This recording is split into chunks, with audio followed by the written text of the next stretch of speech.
Los invito a abrir su Biblia en Hebreos capítulo 2.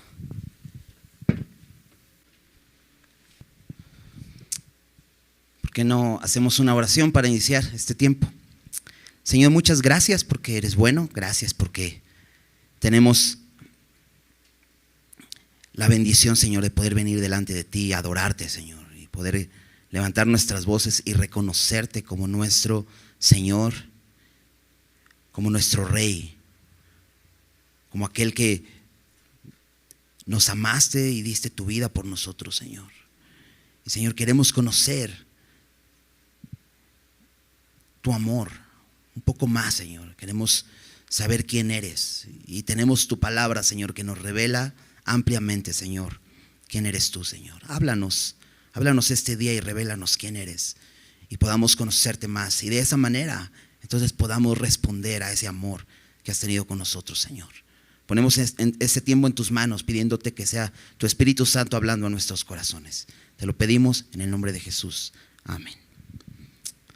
Bien, pues déjame entrar un poquito en contexto, pues debido a que ya vamos en el capítulo 2.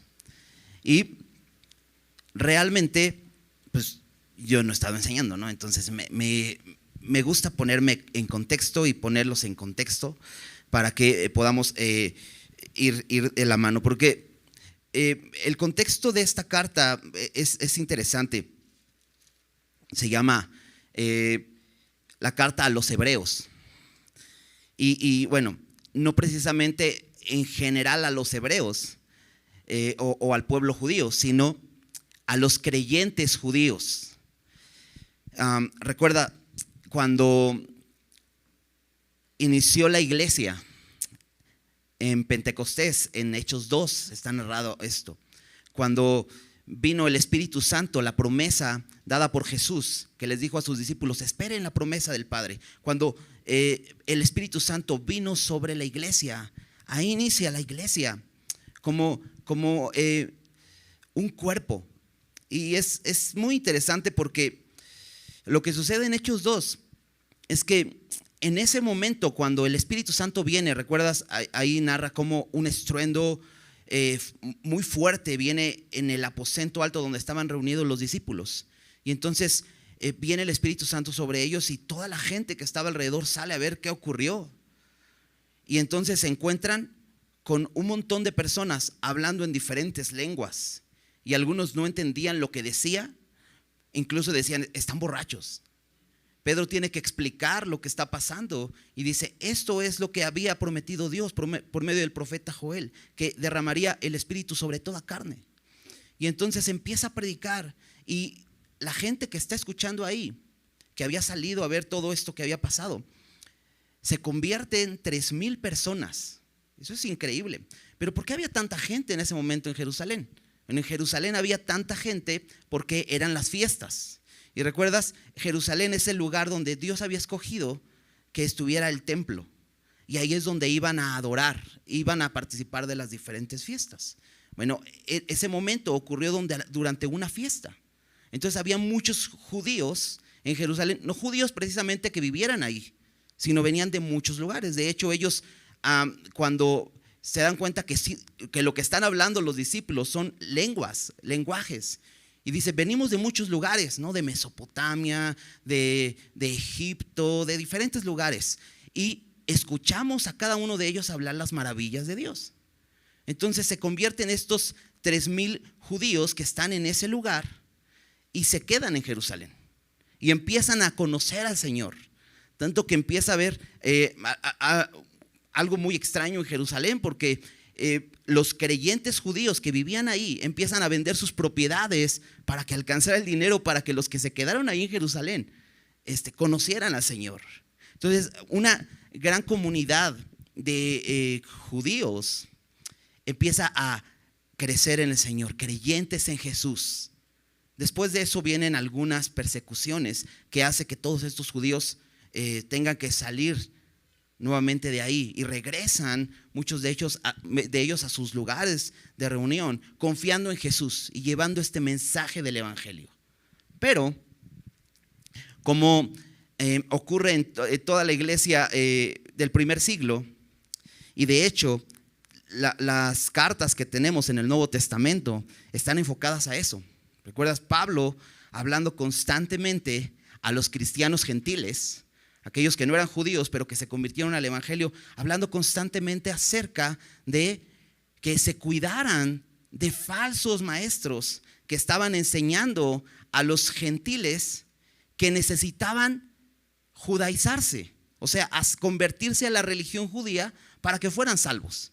Que sí, Jesús era importante, pero que no era suficiente, que necesitaban hacer algo más. Ahí tenemos todas las cartas de Pablo que ya estuvimos estudiando, donde vemos esto. Bueno, los hebreos o los judíos creyentes también estaban siendo amenazados de esa manera. Ellos no a judaizar, sino a regresarse al judaísmo. ¿Por qué? Porque ellos habían confiado en Jesucristo como lo único que necesitaban para ser salvos. Ellos habían entendido que el sacrificio de Jesús era completo y perfecto y no necesitaban nada más. Pero de pronto estaba esta persuasión constante a abandonar su fe en Jesús y regresar nuevamente a los ritos, a las tradiciones, a las leyes para ser justificados a través de las obras. Por eso es que esta carta es escrita. El escritor de esta carta entonces empieza a llevar a los judíos o a los hebreos cristianos desde el punto de decir: Jesús es superior a los ángeles. ¿Recuerdas? En el capítulo 1 veíamos esto. ¿Por qué? Porque en la cultura judía la figura de un ángel era muy relevante, era muy importante. Y entonces ellos decían: no, es que son los ángeles. Y Jesús no es como un ángel, Jesús es inferior a los ángeles. Y entonces el escritor de Hebreos ya nos llevó en el capítulo 1 a poder comprender a través de las escrituras. Y eso es muy importante, porque Pablo hacía eso. En Hechos nos dice que entraba a las sinagogas y por medio de las escrituras, o sea, las escrituras que eran los libros de Moisés, los profetas, los salmos, por medio de esas escrituras les mostraba que Jesús era el Cristo. Y el escritor de Hebreos hace lo mismo en esta carta, porque a través de las escrituras estuvimos viendo escrituras muy importantes donde nos llevaba a mostrar que Jesús es superior a los ángeles y su mensaje es mucho más importante. De hecho, ¿recuerdas cómo empezaba la carta diciendo que Dios había hablado antes por los profetas y ahora estaba hablando por medio de Jesús, el Hijo? Y la exhortación que veíamos la semana pasada, en los primeros versículos del capítulo 2, era a que pusieran atención a este mensaje, que es muy superior al de los ángeles, porque este mensaje ha sido dado por medio del Hijo. Y dice: sí, el mensaje, aquel mensaje que dieron los ángeles, ¿no?, fue firme.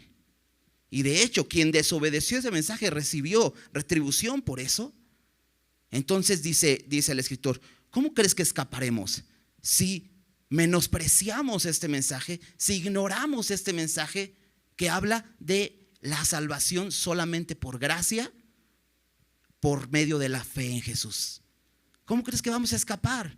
Si aquel mensaje fue firme, pues mucho más este mensaje que Dios ha hablado por medio del Hijo. Entonces dice: es importante que con más diligencia atendamos a las cosas que hemos oído.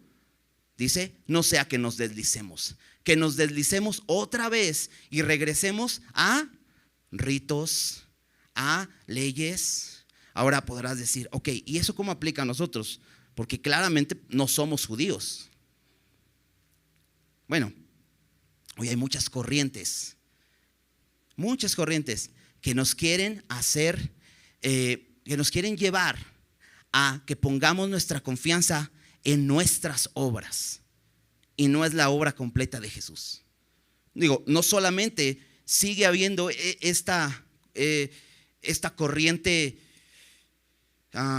judía, o ¿cómo decirlo? Esta corriente de judaizantes, personas que nos quieren llevar al judaísmo y que nos dicen: es que Cristo no es suficiente. necesitas hacer este tipo de cosas. Y nos meten todo este rollo de cosmología hebrea. Y ¿necesitamos escuchar esto? Por supuesto. Necesitamos escuchar lo que la palabra de Dios nos dice. ¿Para qué? Estemos alertas ante estos engaños. No solo esto, hay muchas filosofías que nos quieren decir: tú puedes, no necesitas a Cristo, tú puedes solo. Y entonces el escritor de Hebreos nos enfoca y nos dice: pon atención a este mensaje, no hay mensaje más grande. Y hoy vamos a ver que así como Cristo es presentado como superior a los ángeles, y de hecho en esta demostración o en esta explicación, el escritor de Hebreos en el capítulo 1 nos mostraba a Jesús como Dios. No solamente superior a los ángeles, sino nos mostraba a Jesús como Dios. ¿Recuerdas muchos versículos que mostraba claramente Dios diciéndole al Hijo: tú, oh Dios, ¿no? Y qué hermoso es poder ver que Jesús es Dios. Y el Padre es Dios. Y el Espíritu Santo es Dios. Y la Biblia no tiene conflicto con eso. Jesús es Dios. Y nos presenta en el capítulo 1 a Jesús como Dios. Pero en este capítulo 2, a partir de este versículo 5 que vamos a estar estudiando el día de hoy, vamos a ver a Jesús como hombre. Porque Jesús es 100% Dios y Jesús es 100% hombre. Y vamos a ver cómo era necesario que Él fuera 100% hombre para salvarnos. Jesús es suficiente. Entonces vamos a iniciar leyendo la primera porción ahí en el capítulo 2, versículo 5, para ir estudiando verso a verso. Dice: porque no sujetó a los ángeles el mundo venidero, acerca del cual estamos hablando. Pero alguien testificó en cierto lugar diciendo: ¿qué es el hombre para que te acuerdes de él? ¿O el hijo del hombre para que le visites? Le hiciste un poco menor que los ángeles, le coronaste de gloria y de honra, y le pusiste sobre las obras de tus manos. Todo lo sujetaste bajo sus pies. Porque en cuanto le sujetó todas las cosas, nada dejó que no sea sujeto a él. Pero todavía no vemos que todas las cosas le sean sujetas. Pero vemos a aquel que fue hecho un poco menor que los ángeles, a Jesús, coronado de gloria y de honra a causa del padecimiento de la muerte, para que por la gracia de Dios gustase la muerte por todos. Empieza diciendo, o más bien continúa diciendo, porque aquí no he empezado aquí, pero continúa diciendo, después de decirnos que es importante que pongamos atención a este mensaje, nos dice: porque no sujetó a los ángeles el mundo venidero. Y es que está hablando de esto, hablando de los ángeles, porque te decía, era muy importante para los judíos los ángeles, ¿no? Pero les dice: pero Dios no sujetó a los ángeles el mundo venidero. ¿A qué se refiere con que no sujetó a los ángeles? Bueno, esta palabra sujetar es poner debajo de, o Dios no le dio la autoridad a los ángeles de este mundo venidero. No los puso por autoridad. Y ahorita vamos a ver a quién se puso por autoridad. Pero en un principio, Dios le dio esta autoridad al hombre. Acompáñame a Génesis capítulo 1. No es difícil llegar, es el primer libro de la Biblia.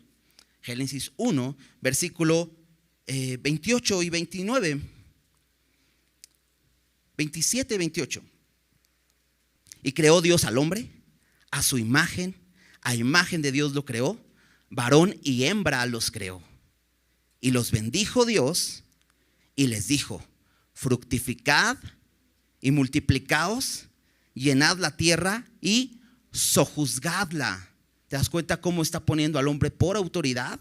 Y dice: y señoread en los peces del mar, en las aves de los cielos, en las bestias que se mueven sobre la tierra. Dios puso al hombre como señor de todo, para señorear sobre la creación que Dios había hecho. Pero ¿sabes qué sucedió? Que a causa del pecado, y lo vemos en unos capítulos adelante ahí en Génesis, en el capítulo 3, no muy lejos, el hombre perdió ese privilegio de señorearlo todo a causa del pecado. El hombre quedó corto. a este llamado. Dios le entregó el señorío y el hombre lo perdió. Y entonces lo que nos dice ahí el escritor de Hebreos es que y nos lleva a un pasaje, acompáñame ahí, Salmo 8, y prácticamente está transcrito, pero hay un detalle. Dice ahí el escritor de Hebreos, alguien en algún momento dijo, bueno, ese alguien es David. En el capítulo 8, David, escribiendo sus salmos, siendo inspirado por el Espíritu Santo, escribe esto acerca de Jesús. Porque, fíjate, Salmo capítulo 8, y déjame leer el versículo 3. David, maravillado de lo que Dios ha hecho, fíjate, dice: cuando veo los cielos, obra de tus dedos, la luna y las estrellas que tú formaste. De pronto David pone, no sé si está en el campo, ¿no? Está volteando al cielo y ve las maravillas de la creación, la luna, las estrellas, el firmamento increíble, y dice: veo eso, pero dice: veo los cielos, obra de tus dedos. O sea, piensa un poco en esto. Sus dedos fueron los que crearon los cielos. ¿Te imaginas el tamaño de los cielos? Ahora, ¿te imaginas el tamaño de Dios, que con solo sus dedos creó los cielos? Y entonces pregunta, fíjate, versículo 4: cuando veo los cielos, obra de tus dedos, digo: ¿qué es el hombre para que tengas de él memoria? O el hijo del hombre para que le visites. O sea, si la luna y las estrellas son del tamaño de tus dedos, ¿qué es el hombre? Microscópico, insignificante, no lo puedes ver. Dice: ¿qué es el hombre para ti? Si Dios es tan grande que con sus dedos hizo los cielos, dice David, ¿qué es el hombre? Y la pregunta es mucho más interesante, porque dice: ¿qué es el hombre para que tengas de él memoria? Para que te acuerdes de él. Entonces diríamos: pues el hombre siendo una cucaracha, ni cucaracha. O sea, insignificante, una partícula de polvo. ¿Puedes ver el amor de Dios que se acuerda del hombre aún siendo tan insignificante? ¡Qué maravilla! Y David se maravilla y dice: ¿qué es el hombre? Y el hijo del hombre para que le visite. Le dice: le has hecho poco menor que los ángeles. Lo coronaste de gloria y de honra. Le hiciste señorear sobre las obras de tus manos. Todo lo pusiste debajo de tus pies. Y es lo mismo que vemos en Hebreos. Es lo mismo que vemos ahí.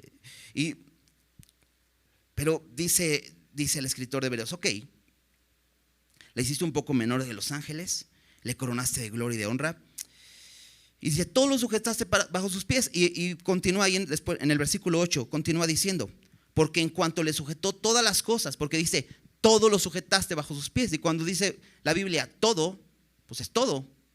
Entonces dice, y hace esta pregunta o hace esta conclusión. Dice: pero todavía no vemos que todas las cosas le sean sujetas. Y dices: pues, y está hablando del hombre, del ser humano. Dices: pues así como que tenga todas las cosas sujetas, pues no, ¿verdad? O sea, no podemos contemplar eso, porque te decía, el pecado hizo que el ser humano perdiera ese privilegio. No tiene todas las cosas sujetas. De hecho, su misma vida es un caos. Por eso nos lleva a Cristo, porque dice, versículo 9: pero vemos a aquel. Si nos ponemos a buscar entre los hombres a alguien que tenga sujetas ante él todas las cosas, dices: pues no. Esta palabra sujetar o señorear significa dominar. Y sabes, aquel que era dominador, o sea, el ser humano que era dominador sobre todas las cosas, terminó siendo dominado por su pecado. Esa es nuestra condición. Pero vemos a aquel, dice el versículo 9, hecho poco menor que los ángeles, a Jesús, coronado de gloria y honra. Y ahí dices: Claro. La descripción perfecta. Coronado de gloria y honra. Claro. Y cantábamos hace un rato. Y cantamos, Jesús es mi Dios. Jesús es el Rey. Jesús es el Señor. Pero fíjate por qué. A causa del padecimiento de la muerte. ¿Por qué Jesús fue coronado de gloria y honra? Porque Él padeció la muerte. Acompáñame a Filipenses 2. Es un pasaje que conocemos y que explica de una manera sublime lo que Jesús hizo. Filipenses capítulo 2, versículo 6.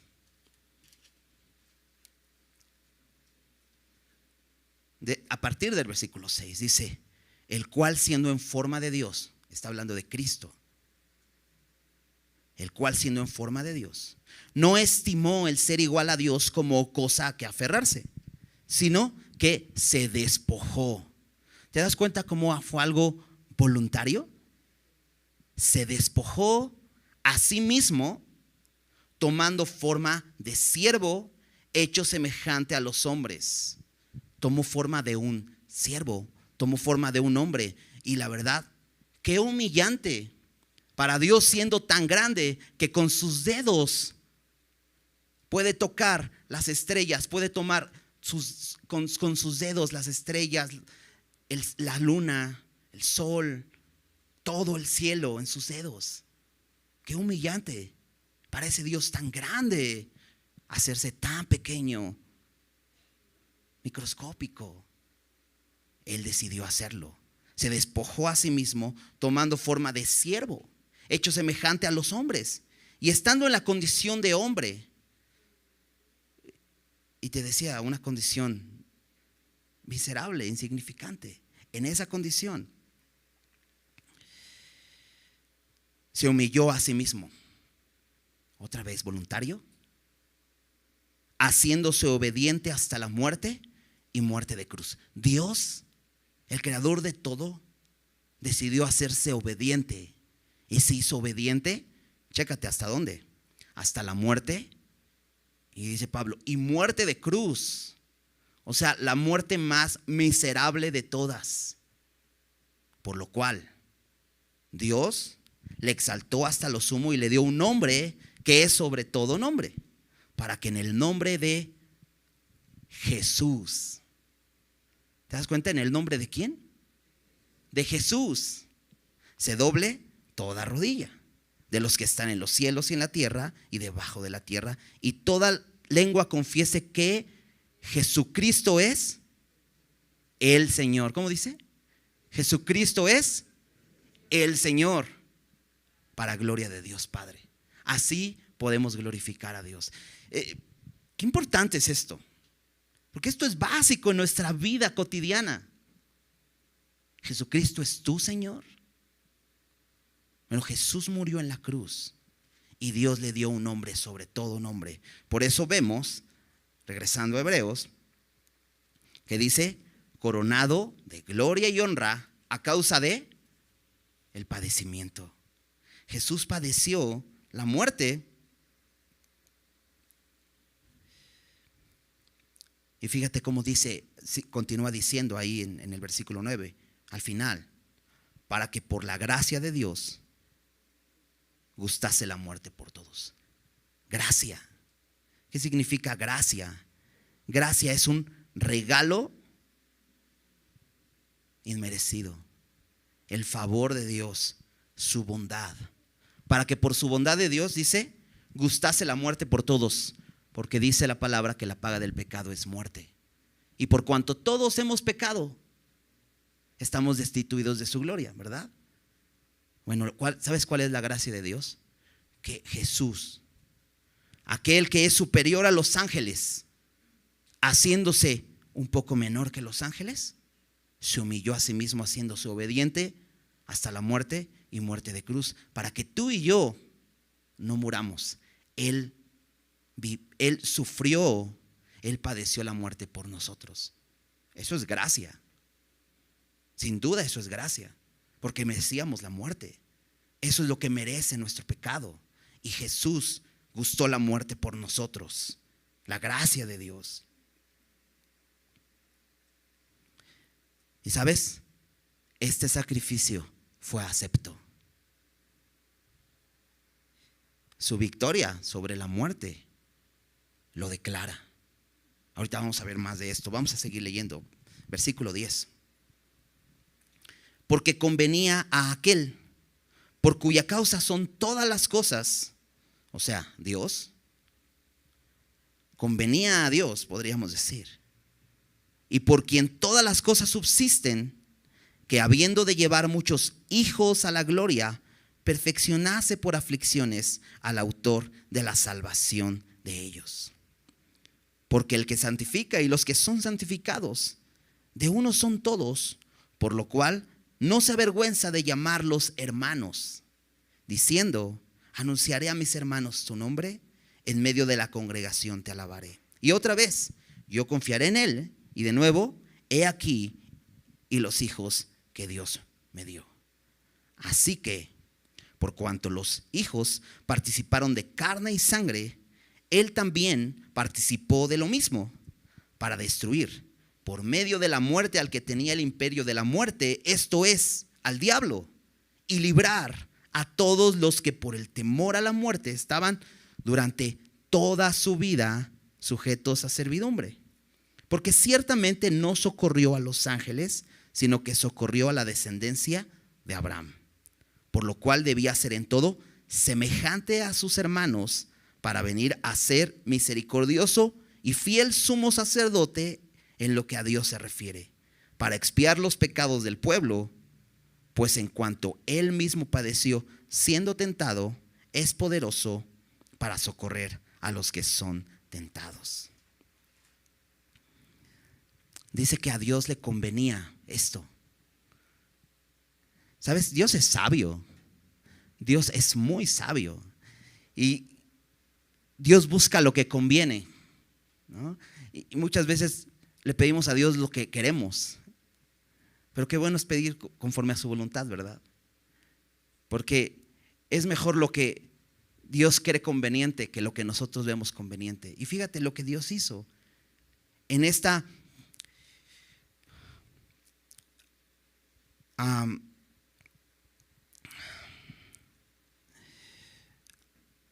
visión de Dios, y porque Dios es omnisciente y todo lo sabe, ¿no? Y ahorita vamos a ver cómo es que hizo esto, pero en esta visión de Dios se necesitaba un Salvador. Y Dios vio conveniente, dice ahí, que Dios, aquel que por cuya causa son todas las cosas y por quien todas las cosas subsisten, lo veíamos en el capítulo 1, Dios no ha abandonado su creación, ¿no? Aún siendo insignificante delante de Él y de su grandeza, no se ha olvidado de nosotros. Todas las cosas subsisten por Él. Dice que habiendo de llevar muchos hijos a la gloria. Y esto es interesante porque Romanos 3:23 dice que por cuanto todos pecamos, estamos destituidos de la gloria de Dios. Fuimos echados fuera. No tenemos acceso a la gloria de Dios. Eso lo podemos decir, es un sinónimo del cielo. No tenemos acceso al cielo. Pero más allá de solamente decir el cielo como un lugar, no tenemos acceso a la presencia de Dios, a su luz, a su gloria. No tenemos acceso. Entonces Dios vio, creo que era más conveniente, y Él quería llevar, dice, hijos, muchos hijos a la gloria. Ahora Jesús tiene un hijo. ¿Quién es ese hijo? El Hijo de Dios, Jesucristo. Y Dios quería llevar muchos hijos a la gloria. ¿Te das cuenta que en Génesis podemos vernos como creación? Pero Dios no vino solamente a llevar creación a su gloria. Él quiere llevar hijos a la gloria. Y esto claramente nos muestra que no somos hijos de Dios. Somos creación. De manera natural, somos creación de Dios. Pero Dios quiere llevar hijos a la gloria. ¿Y cómo hizo esto? Bueno, lo hizo perfeccionando por aflicciones al autor de la salvación de ellos. nuevamente nos lleva al sacrificio de Jesús. Ahora, Jesús siendo perfecto, siendo superior a los ángeles, fue hecho un poco menor de los ángeles y fue perfeccionado. ¿Para qué? Fuésemos llevados como hijos a la gloria. Perfeccionase por aflicciones al autor de la salvación de ellos. Y eso me encanta porque Jesús es el autor de la salvación. O sea, Jesús planeó salvarnos.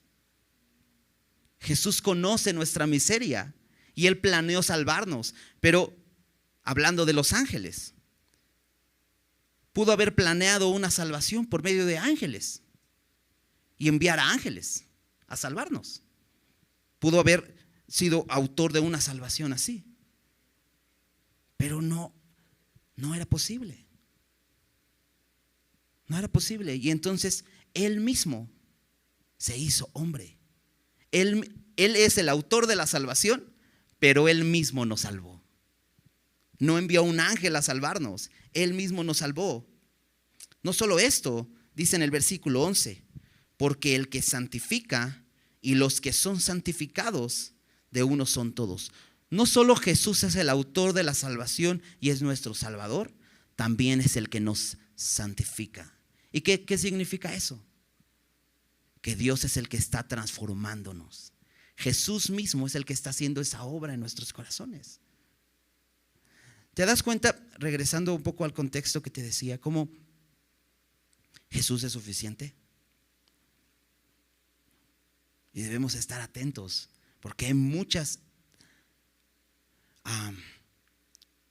doctrinas que constantemente nos dicen, no, Jesús no es suficiente, necesitas algo más.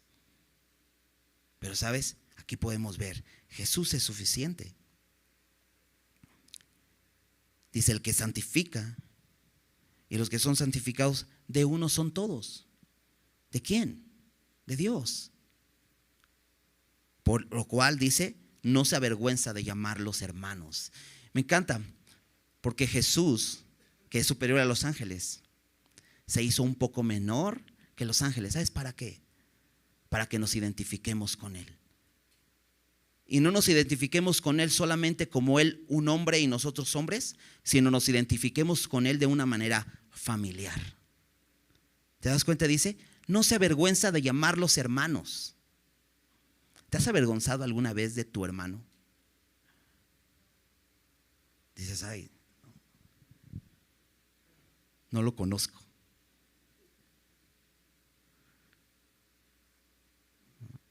A veces sucede, ¿no? Que de repente ves a tu hermano que la está regando y pasas de largo. No sé quién es. Bueno, sabes, Jesús no se avergüenza de llamarnos hermanos.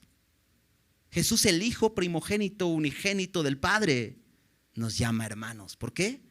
Porque Él nos vino a ser hijos.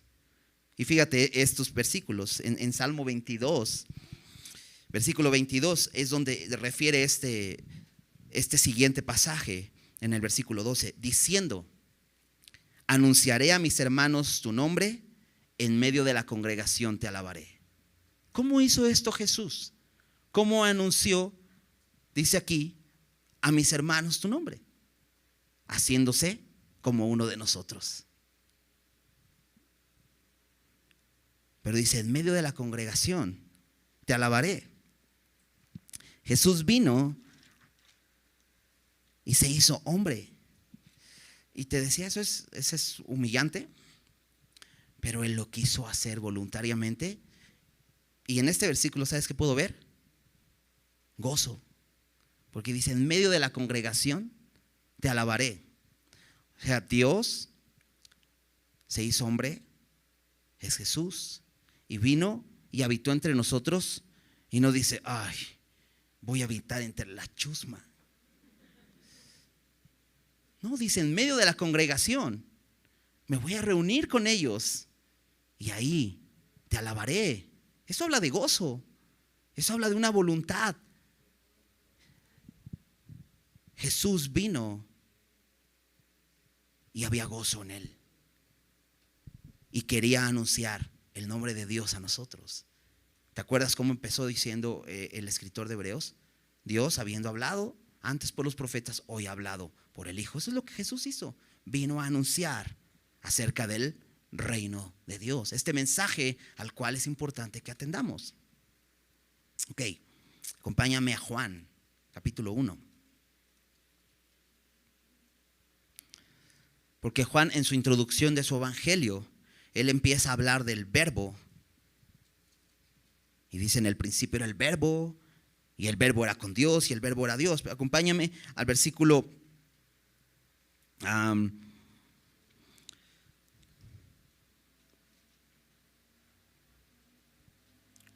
versículo 11.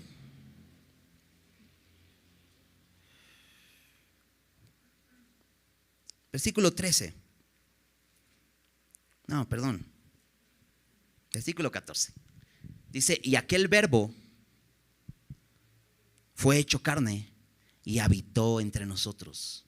¿No fue lo que dijo? Voy a ir y a estar en medio de la congregación. Habitó entre nosotros y vimos su gloria. Gloria como del unigénito del Padre. Es el Hijo de Dios. Dice: lleno de gracia y de verdad. ¿Y sabes a qué vino Jesús? A hacernos hijos de Dios. De hecho, Él creó el mundo. Lo decía Hebreos. Dice: Él es el resplandor de la gloria de Dios, la imagen misma de su sustancia, y todas las cosas por Él subsisten. Él creó todas las cosas.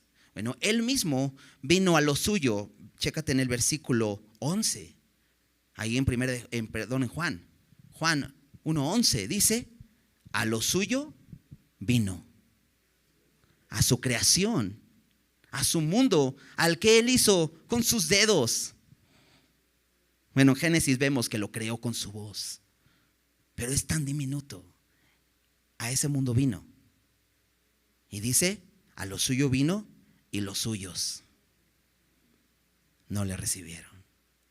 Dices: oh, puedes ver cuánto amor que se hizo tan pequeño para entrar en nuestro mundo, y los suyos no le recibieron. Y esto es muy interesante porque a los suyos está hablando a su pueblo, al pueblo de Israel, al pueblo hebreo. A ellos vino y dice: y los suyos no le recibieron. Entonces su gracia se hace ¡puf! Porque no necesitamos ser judíos. Esto es muy importante, chicos. Que nadie te persuada a un engaño. No necesitamos ser judíos. Su gracia se extendió. Los suyos no le recibieron. Chécate el versículo 12. Mas a todos los que le recibieron, judíos o gentiles, mexicanos. Tampoco necesitamos ser europeos. Mexicanos, lo que somos. Y acá donde estamos, de Toluca, aquí también nos alcanzó la gracia. Qué bendición, ¿no? A todos los que le recibieron, a los que creen en su nombre. ¿Qué necesitamos? Creer. ¿Obras? No, ¿verdad? A los que creen en su nombre les dio potestad o el derecho de ser hechos hijos de Dios. ¿A qué vino Jesús? A hacernos hijos de Dios. Y entonces regresemos ahí a Hebreos.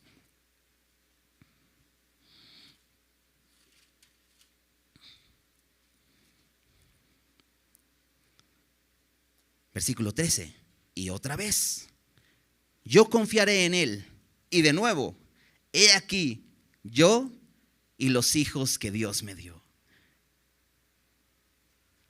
Y entonces está Jesús delante de su Padre y dice: mira todos los hijos que he traído a ti. Mis hermanos, a los cuales no me avergüenzo de llamarlos así. Mis hermanos, en los cuales vine, y aquí están estos hijos que me has dado. Aquí están para ti. Pero ¿cómo hizo esto? Versículo 14. Así que por cuanto los hijos participaron de carne y de sangre, Él también participó de lo mismo. Jesús participó de lo mismo. ¿De qué? De carne y de sangre. Y esto es una prueba contundente que quiere dar el escritor de Hebreos. Jesús se hizo hombre. Porque había muchas ideas, no solamente el judaísmo, ¿no? ¿Te recuerdas? Juan escribe sus cartas porque había una amenaza de estos hombres gnósticos que insistían que Jesús no fue de carne y hueso. Y dice, así como la única forma de llevarnos a ser hijos de Dios es que Él se hiciera carne como nosotros. Por eso dice, Él participó también de lo mismo. ¿De qué? De carne y sangre. ¿Por qué? ¿Por qué es que Jesús nos salvó así? Porque había una sentencia. La paga del pecado es muerte. Y Dios es justo. Dios no podía hacerse de la vista gorda y decir, "Jole, voy a ignorar eso", porque no sería justo. La paga del pecado es muerte. Y por eso era necesario que Jesús viniera y tomara un cuerpo de carne y sangre. Aquí está el propósito, fíjate. Dice, para destruir por medio de la muerte al que tenía el imperio de la muerte. Esto es al diablo. Y empiezas a leer y dices, es un poco absurdo, porque la muerte implica derrota. La muerte no implica victoria. ¿Cómo la muerte puede dar victoria? O sea, y por eso Pablo dice, para muchos el evangelio es locura, porque anunciamos a Cristo crucificado. Piensa un poco en esto, a lo mejor nosotros nos cuesta trabajo entenderlo. En ese tiempo la cruz era una forma de muerte terrible. Solamente un delincuente podía ser colgado en la cruz, y era de las peores muertes que había. Y entonces tú llegas y hablas de Cristo crucificado. Prácticamente estás diciendo, bueno, mi rey es un delincuente que está muerto, que está en una cruz. Y dices, ¿qué mensaje tan más raro? ¿Cómo me estás diciendo eso? Pero Jesús vino a la cruz a pagar el castigo por nosotros. Decía que por la gracia de Dios, Él vino a morir por nosotros. O sea que la muerte tenía un poder que nadie sabía, ni el diablo. Porque dice aquí que vino, tomó un cuerpo de carne y sangre para destruir por medio de la muerte. Un gran poder, porque Él iba a pagar en su cuerpo nuestro castigo. Y entonces de esa manera destruir al que tenía el imperio de la muerte. Y no es que Dios le haya dado a Satanás este imperio de la muerte, sino que Él hizo su propio imperio. ¿Y sabes por qué? Sigue leyendo. Versículo 15. Y librar a los que por el temor a la muerte estaban durante toda su vida sujetos a servidumbre. ¿Sabes qué usaba Satanás para expandir su imperio? Mantener a la gente amenazada y entonces así esclavizada. Por eso el mundo vive bajo el príncipe de la potestad del aire. Y dices, ¿Satanás es un príncipe? ¿O Satanás tiene tanta autoridad? Bueno, es que el hombre se la ha dado. ¿Por qué? Porque el hombre le teme a la muerte. Porque la muerte causa temor. Y lo que hace Satanás es forzarnos a servir a nuestros deseos, a servir al pecado con la muerte. Te amenaza y te dice, si no lo haces, te mato.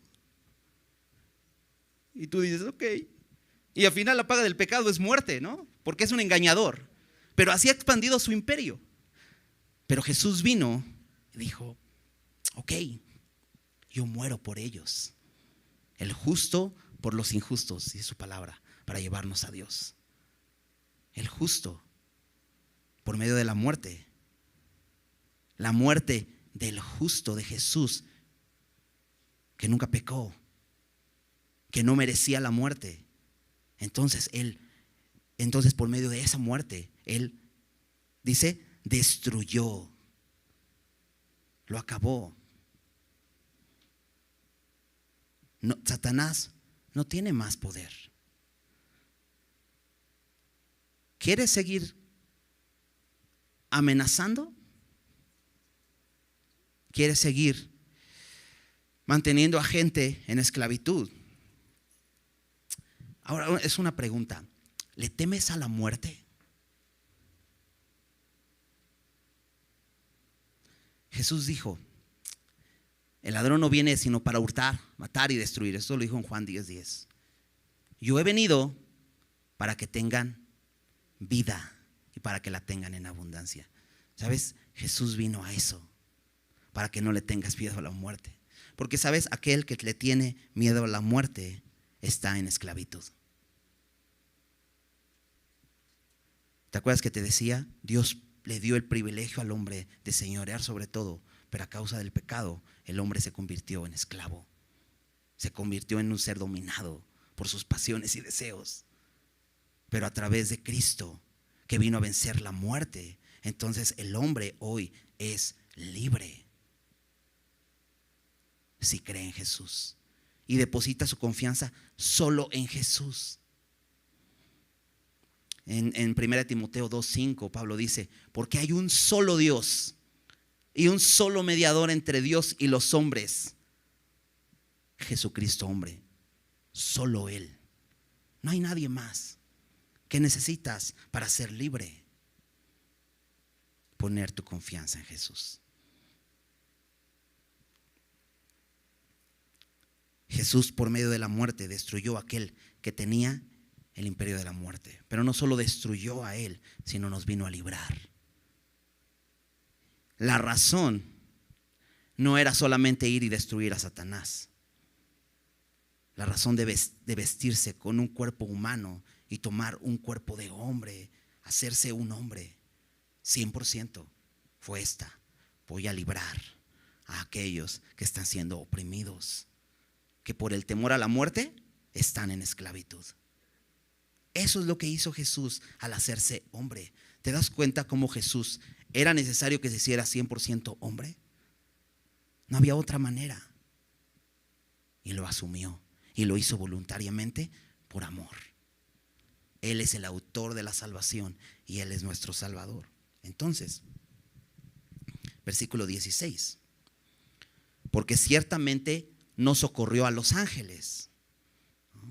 Porque esta idea para los judíos hebreos es que, bueno, Jesús es como un ángel. Pero no, Él tomó un cuerpo humano de carne y sangre. Se hizo como uno de nosotros. ¿Por qué? Porque Jesús no venía a salvar a los ángeles. Porque creo que si hubiera sido necesario salvar a los ángeles, pues se hubiera hecho un cuerpo de ángel para salvar a los ángeles. Pero como vino a salvar al hombre, tomó un cuerpo humano. Él no vino, dice, Él no socorrió a los ángeles, sino que socorrió a la descendencia de Abraham. Y entonces aquí les está recordando, ¿quiénes son ustedes? ¿De dónde vienen? Ok, hebreos. Ok, y entonces te vas a Génesis y encuentras a un hombre, Abraham. ¿De dónde venía esta nación hebrea? De Abraham. ¿Y por qué Dios escogió a Abraham? Por gracia, porque Él quiso. Pero aquí nos muestra algo, porque podríamos decir, ahí está, la salvación solamente es para los hebreos, nosotros no entramos. Pero Abraham es el padre de la fe, porque Abraham no tenía nada bueno en él, pero fue justificado, porque dice, creyó Abraham a Dios y esto le fue contado por justicia. Entonces, ¿a quién salvó? ¿A quién vino a socorrer? A la descendencia de Abraham. Vino a socorrer a aquellos que creen. Solamente puede ser salvo aquel que cree. No basta solo con escuchar. No basta con venir y sentarte aquí y escuchar un rato la Biblia. No, necesitas creer. Y si no has depositado tu confianza en Cristo, solo en Cristo, porque no hay otro medio de salvación. No por obras, no por ritos, no por religión, solo por una persona, solo Cristo. Entonces, dice, Él socorrió a la descendencia de Abraham. Aquellos que creen solamente son salvos, por lo cual debía ser en todo semejante a sus hermanos. El escritor de Hebreos está explicando, Jesús no fue un espíritu que de repente te imaginaste. Jesús se hizo hombre, carne y hueso, murió, padeció la cruz, se desangró en una cruz. Lo bajaron muerto, fallecido, sin aliento. Lo llevaron a un sepulcro. Todos lo vieron. Cerraron la tumba, pero se levantó de los muertos. En esto creemos. Entonces preguntaría el escritor de Hebreos, ¿acaso te quieres regresar entonces a los ritos, a la religión? ¿Acaso quieres volver a poner tu confianza en tu esfuerzo, en tus obras? Si en Cristo está la obra de Dios completa. Entonces dice, por lo cual debía ser semejante a sus hermanos, para venir a ser misericordioso y fiel sumo sacerdote, en lo que a Dios se refiere, para expiar los pecados del pueblo. Y el escritor de Hebreos va a empezar a hablar mucho acerca de esto. ¿Por qué? Porque un hebreo sabía qué significa un sumo sacerdote. ¿Quién es el sumo sacerdote? Bueno, nosotros a través de un poco de estudio del Antiguo Testamento podemos tener idea, ¿no? Pero nunca hemos presenciado realmente un sacrificio enfrente de nosotros. Pero ellos sí, ellos podrían considerar quién era el sumo sacerdote. Incluso en aquellos tiempos, aunque ya no estaba el arca del pacto y el propiciatorio y todo esto, pero ¿recuerdas? Había un sumo sacerdote, ¿no? De hecho fueron los que acusaban a Jesús, ¿no? Pero este sumo sacerdote, dice, Jesús se hizo como uno de nosotros para ser un sumo sacerdote. Pero fíjate, dice, misericordioso y fiel. No como los sumos sacerdotes de ese tiempo, que no eran misericordiosos y fieles, sino un sumo sacerdote misericordioso y fiel. ¿Por qué misericordioso? Porque Jesús se compadeció de nosotros, se dolió de nuestra debilidad. De hecho dice, misericordioso y fiel sumo sacerdote en lo que a Dios se refiere, para expiar los pecados del pueblo. ¿Qué hacía el sumo sacerdote? Ofrecía el sacrificio para la expiación de los pecados del pueblo, los pecados que habían cometido, para el perdón de los pecados del pueblo. Pero ¿qué ofreció Jesús? Ya vimos, su propio cuerpo, como el Cordero de Dios. ¿Te acuerdas que dijo Juan? Vean, sigan a Él. He aquí el Cordero de Dios que quita, que expía el pecado del mundo. Entonces, versículo 18. Pues en cuanto Él mismo padeció siendo tentado, es poderoso para socorrer a los que son tentados.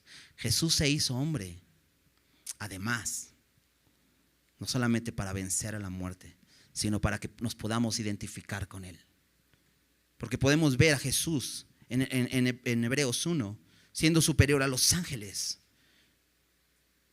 Y podemos decir, no lo alcanzo. O sea, entiendo, pero ¿cómo me puedo identificar con Él? No lo alcanzo, es muy grande para mí. El Creador. ¿Y cómo me puedo relacionar con el Creador del universo? Está muy loco, ¿no? ¿Cómo te relacionas con Dios, el Creador? De hecho, se escucha tan extraño si te pones a pensar un poco cuando dices, soy un hijo de Dios. Y dices, ¿de qué estás hablando? ¿Cómo hijo de Dios? O sea, Dios del Creador. ¿Cómo te puedes relacionar con Él? Bueno, porque Él hizo una obra que nadie podía hacer. El hombre no podía subir al cielo por su propio esfuerzo. Jesús vino a llevarnos de la mano. Se hizo hombre, participó de lo mismo, padeció, incluso en esa humanidad, 100% hombre, padeció siendo tentado. Y dices, ¿y qué necesidad? Siendo Dios, nos amó. ¿Te das cuenta del amor de Dios? Padeció incluso la tentación. Y todos nosotros sabemos que la tentación no es algo fácil. De hecho, no nos gusta padecer la tentación. ¿Y sabes cuál es la forma para no padecer la tentación?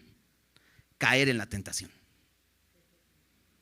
Y muchos caemos en la tentación porque no queremos padecer la tentación. No queremos sufrir ese momento de decir, no, me voy a negar a mí mismo. Y entonces terminas cediendo. Y no quiero padecer. Entonces lo voy a hacer.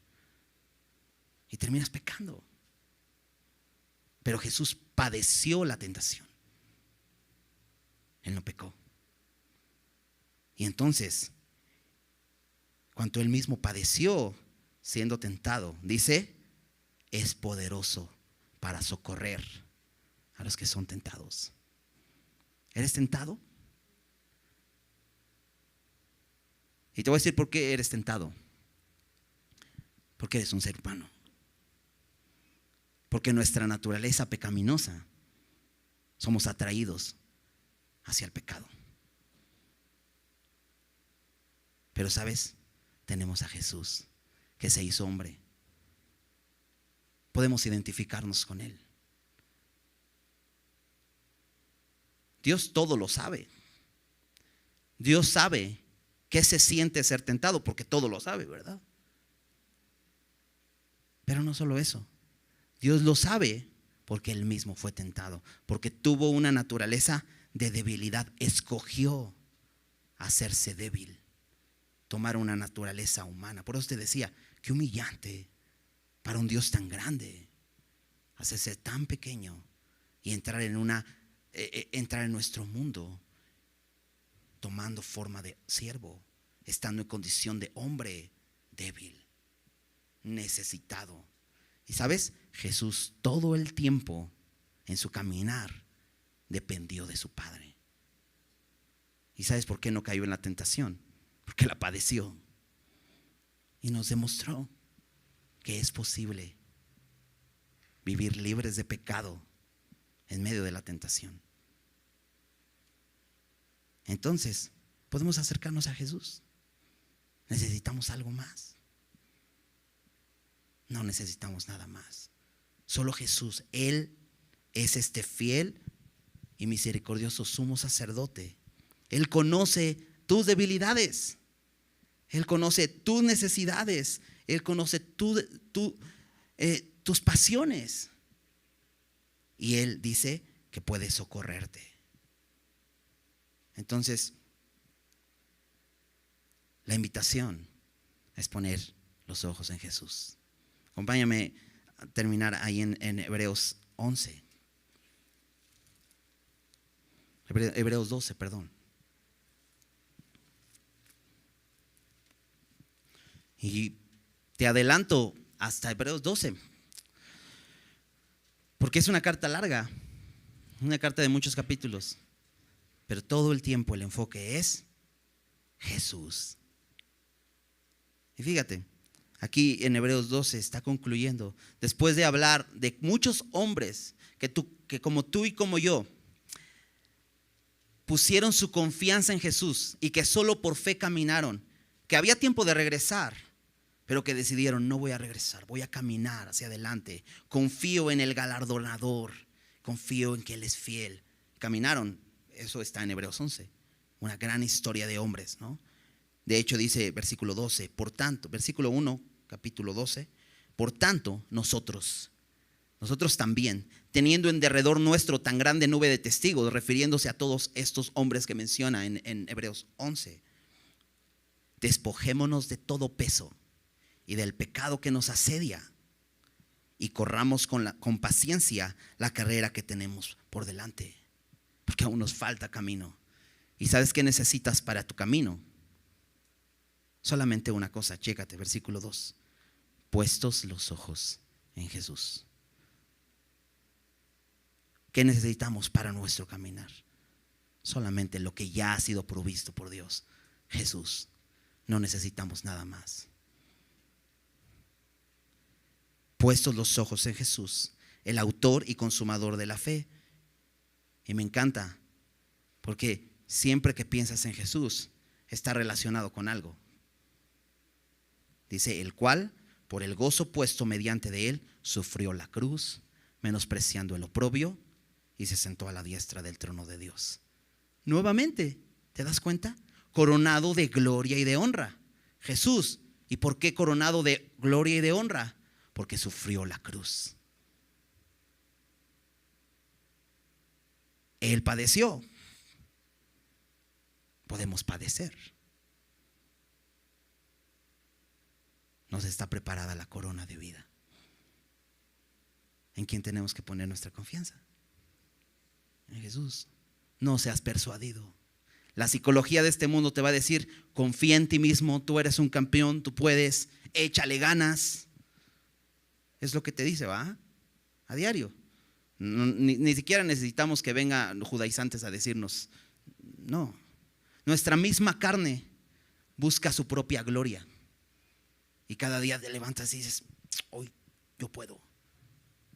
Hoy yo puedo solo contra la tentación. Puedes. Pero tenemos a Jesús, que padeció siendo tentado y es misericordioso para socorrernos, ¿no? ¿Qué necesitas? Solo Cristo, ¿verdad? Vamos a orar. Señor, gracias por tu provisión perfecta, completa, eterna, por tu Hijo Jesucristo. Gracias, Señor, porque lo diste por nosotros para que hoy tengamos vida. Él gustó la muerte por nosotros para que nosotros no muriéramos, sino disfrutáramos de vida eterna, Señor. Gracias, gracias por tu Hijo. Señor, yo quiero pedirte primeramente por cada uno de mis hermanos, que Señor, cada uno de ellos afirme su confianza en ti. Y que cada día, Señor, se sostenga de ti y ponga su mirada en ti.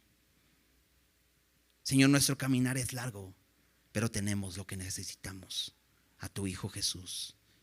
Señor, ayúdanos a no olvidar, a no echar en saco roto, Señor, el mensaje que nos has dado, Señor.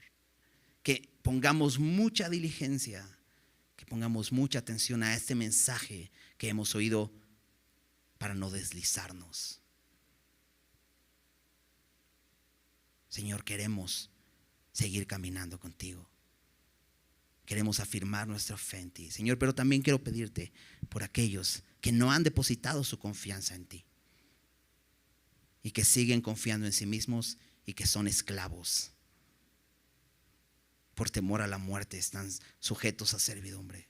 Que hoy, Señor, entendiendo lo que tú has hecho por ellos en la cruz, crean en ti, confíen toda su vida en ti, Señor, y rindan su corazón a ti. Señor, gracias, porque podemos identificarnos contigo y podemos tener una relación familiar contigo y en confianza poder decirte, Señor, ayúdame, estoy siendo tentado. Sosténme. Y Señor, tú eres bueno y fiel para hacerlo. Te damos muchas gracias, Señor, por tu palabra. En el nombre de Jesús. Amén.